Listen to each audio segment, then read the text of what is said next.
દીકરા આસુ હતા. એને ખેડૂત બહુ સમજાવતો પણ તે સમજતા ન હતા. તો એક દિવસ ખેડૂત બીમાર પડ્યો અને ખેડૂતને લાગ્યું કે હું હવે ઘણા સમય સુધી નહીં જીવું.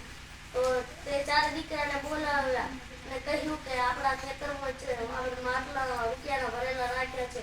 હું મારું મૃત્યુ થાય ત્યારે તમે એ માટલા લઈ આવજો આપણા ખેતરમાં. તો 2-3 દિવસ પછી ખેડૂતનું મૃત્યુ થાય છે અને ચારે દીકરા જાય છે માટલા ખોદવા. પણ એ ખેડૂતને એમ નતું કીધું કે માટલા ચા રાખે છે. પછી કેમ કરીને રૂપિયાની લાલચમાં આવીને આખું ખેતર ખોદી નાખે.